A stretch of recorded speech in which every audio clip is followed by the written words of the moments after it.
Bom, vamos falar agora de sistema respiratório. A importância do sistema respiratório. A importância não é a função, tá?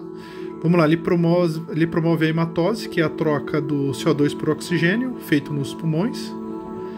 A fonação, tá? Esse desenho da laranja não é à toa, né? Pra gente lembrar da laringe. A importância também, ele promove a ATP, que é através do sistema respiratório que as mitocôndrias que estão dentro das células, elas produzem essas moléculas de energia. E o funcionamento dos órgãos com o cardio. Nós temos 3 processos de respiração, que é a ventilação pulmonar, tem esse ícone do ventilador, a respiração pulmonar e a respiração tecidual. Essa ventilação pulmonar, ela é responsável pela parte mecânica, né? Que é o processo que envolve a inspiração e a expiração. Enquanto a respiração pulmonar, nós temos o envolvimento da hematose nos pulmões. E a respiração tecidual é a troca de gases nos tecidos celulares. Existem aí 2 doenças relacionadas aí nesse processo da ventilação pulmonar, que é a asma, que é a dificuldade do ar entrar, os brônquios fecham, e é relacionado à alergia, pelo de gato, perfume e outros. Também tem a bronquite, que é o contrário, né? A dificuldade do ar sair. Tem a retenção do ar.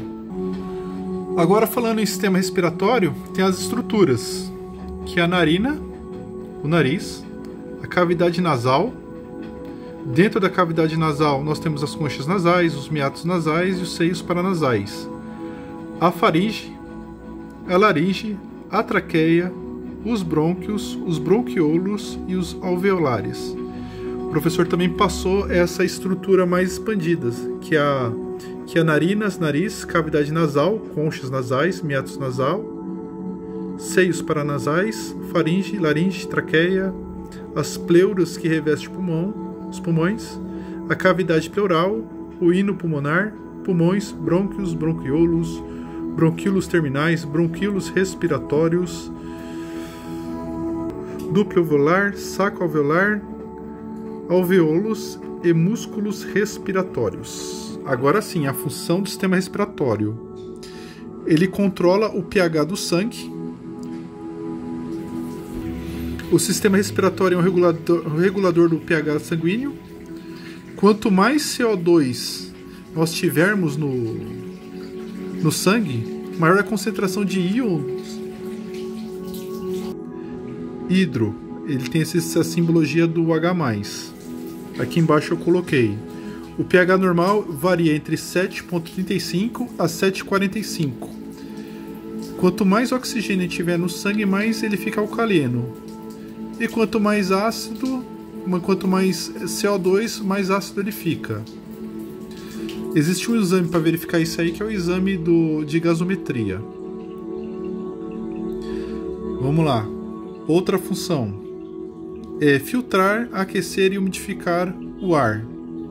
Permite o olfato pelos receptores olfativos e a emissão de som e voz. Agora vamos falar de vias aéreas superiores e inferiores. As vias aéreas superiores são narina, nariz, faringe e laringe. Então vamos observar que isso aqui pode ser uma pegadinha também. Então vamos imaginar que a laringe, que é o desenho dessa laranja, é o limite das vias aéreas superiores. Agora as vias aéreas inferiores, elas são as traqueias, os brônquios, bronquíolos, os alvéolos pulmonares. Agora o trajeto do ar. Primeiro, o ar entra pelas narinas. Os pelos do nariz, eles apenas filtram o ar. Lembrando que dentro dessa cavidade nasal, nós temos lá, né, ela é formada por cartilagem e ossos. Depois que o ar entra pela cavidade nasal, ele vai até essas conchas nasais. Então, qual que é a função das conchas nasais? Aí sim, elas têm uma função. Elas umedecem, aquecem e filtram o ar. Esses furos, esses buracos, esses meatos são espaços entre as conchas. Então, por que eu coloquei esse símbolo, que ele fica parecendo a turbina? Qual que é a função dele? Ele joga o ar de forma turbilhada. Eles vão para os seios paranasais, por isso eu fiz esse desenho. Os seios paranasais são os espaços entre alguns ossos pneumáticos, né? Ele ajuda a aquecer o ar. Na hora que ele passa, quando ele vai para os seios paranasais, ele faz um contato direto com a mucosa. E aqui o filtro do ar é feito de forma molecular. Ela também, esses espaços pneumáticos também eles são responsáveis pela reverberação da voz e não pela voz, porque quem é responsável pela voz é a laringe. Lembrando que esses ossos que tem esses espaços, os ossos pneumáticos, eles são o frontal, o etimoide, o esfenoide e o maxilar. Lembrando que o professor ele quer nessa sequência. Depois o ar ele vai para a faringe, né? Na faringe. A faringe é um órgão que a gente não pode tocar externamente. Ele frisou isso muito na sala de aula, pode ser que ele observe isso daí na prova. Aqui é somente a passagem de ar e a conexão de alguns órgãos. As estruturas anatômicas, por isso, ele é dividido em 3 partes. Nasofaringe. Nasofaringe está aqui em cima, essa parte aqui de cima. A orofaringe, ligado com a boca. E a laringofaringe, essa terceira parte. Já aqui, nessa quinta parte, que é a laringe, ela é formada por um osso hioide e 9 cartilagens pares e ímpares. O professor pediu para observar essas 3, que é a tireoide, a cricoide e a epigloide. A epigloide, sua função é fechar a traqueia durante a deglutinação. O líquido ou alimento passará por cima da traqueia e é enviada para o esôfago. E ela está constantemente aberta enquanto respiramos. A cricoide, ele só colocou que seria o limite inferior da laringe, enquanto a tireoide, ele frisou o par de glândulas hormonais que fazem parte do metabolismo. Já aqui na traqueia, nós temos um tubo de 16 a 20 semianéis de cartilagem. O que fecha esses anéis é o músculo traqueal. Aí nós temos o desenho aqui. E essa parte inferior, ela tem um nome que é carina. Então esse aqui é o limite, a carina. Os brônquios, nós temos o principal direito e esquerdo. Aqui nós temos algumas subdivisões, né? Nós temos aqui, ó, o bronquíolo lobo superior, o bronco lobar inferior esquerdo. Aí nós temos essas ramificações. Eu não me atentei muito que o professor disse que isso aqui seriam detalhes para mais, que ele ia passar só uma parte mais simples na prova.